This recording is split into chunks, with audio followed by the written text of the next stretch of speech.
You've forgotten the opposite side of the coin. You've forgotten that it's not just about processing them at Roxham Road or taking a picture with them. You have to figure out how you're going to pay for their needs. The plan that we have in place is not a new plan. It's been in place. How many people are you planning to put in a hotel, Minister? Mr. Chair, if I may be able to I need to know this. We have gone through hours of meetings with you. The opposition described today's rare summer session as an emergency meeting on what they say is a crisis. Pressure on the government has ramped up ever since power changed hands in Ontario. Its new PC government there blames the federal government for the influx at the border and says Ottawa has to pay for it. The federal Conservatives are demanding answers on how serious the situation is, how much it will cost, and whether the current border agreement with the U.S. should be changed. So what does the Immigration Minister think of today's hearing and the opposition's concerns? Joining me now is Immigration Minister Ahmed Hussen. Hi, Minister Hussen. Hi. Thanks for coming in. I appreciate it. Lisa MacLeod, the Ontario minister in charge of this portfolio, says that her province needs $200 million to address the costs related to the influx of asylum seekers.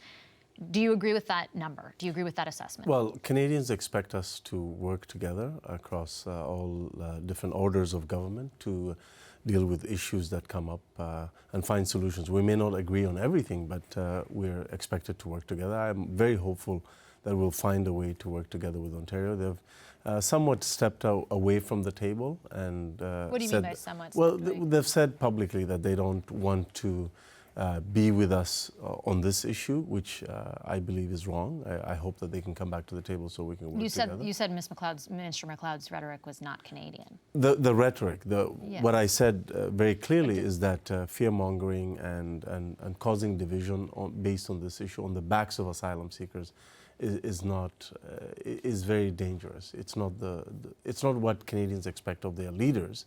What we are hopeful for is that Ontario can come back and we can work together on any pressures they're facing on irregular migration. Have you spoken to the minister? Have you spoken to the minister since then? I've spoken to the, I spoke to the minister during the federal, provincial, territorial. But not since those comments. Well, Minister MacLeod has spoken to Minister Blair recently on ways that we can work together. So on the $200 million, though, will that money, because before you were saying that the money would go to the city specifically, but we haven't had, will the money flow, basically? First of all, we haven't had an official request from Ontario on this. What we've said very clearly is that the federal government will be a partner for provinces and municipalities affected by irregular migration. We've demonstrated that by allocating $50 million as an initial allocation. We've made it also clear that we'll be there for future needs, but that the provinces also have to work with us. And for example, on the issue of housing, it's a shared responsibility. So the provinces have to do their share.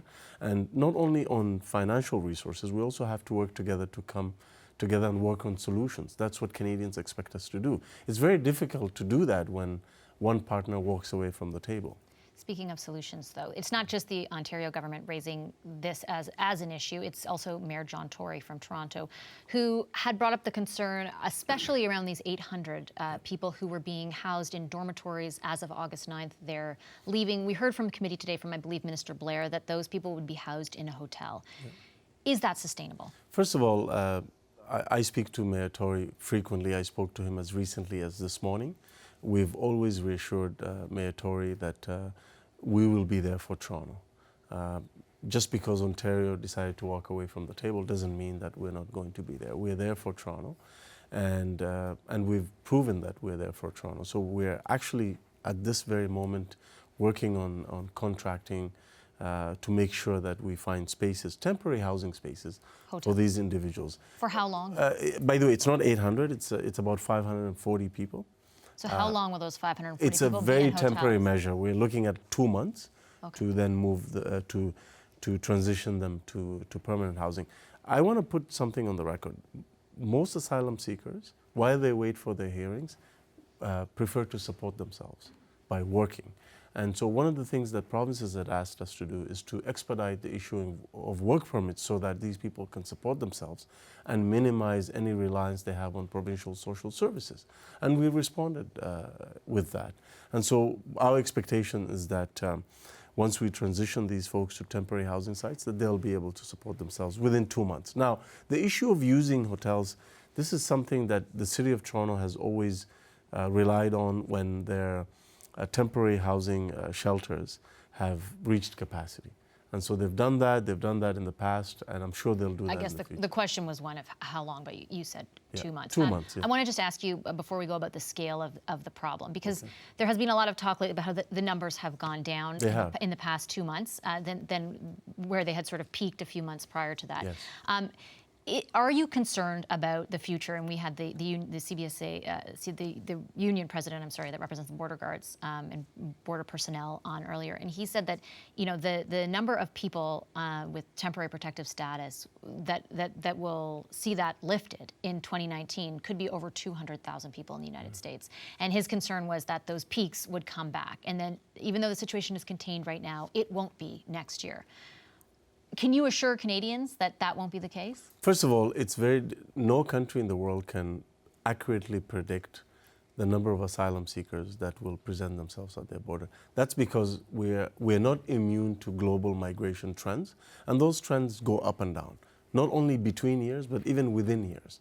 And I can tell you, we've had high numbers as far back as the early 2000s. We've had low numbers in between. But this high to this degree we've had, of irregular people, not just asylum claimants, but people walking across the border. No, we've had high numbers. 20,000 people in years prior to just that? After 9/11, we had high numbers, and then the Safe Third Country Agreement came into force. But even after that, in 2008, we had 30,000 asylum claims in Canada. In subsequent years, we've had higher numbers.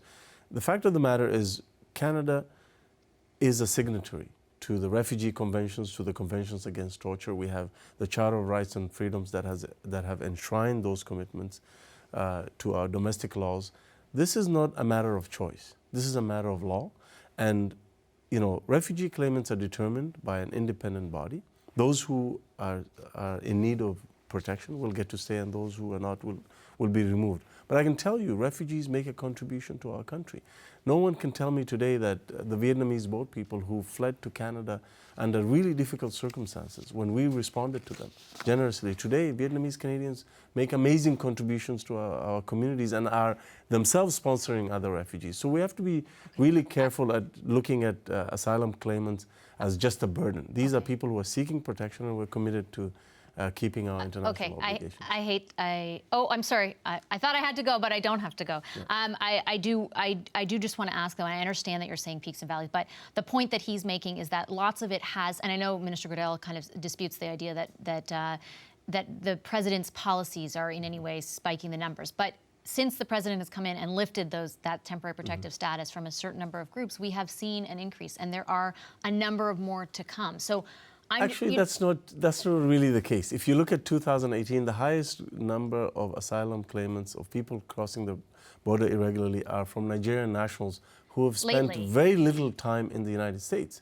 So their push factors are different from TPS issues. The last wave. But last year, yes. Last year it was affected. But that's why we've had a very aggressive and sustained outreach program to reach out to those communities, to tackle misinformation that was being given to these TPS-affected populations to come to claim asylum in Canada.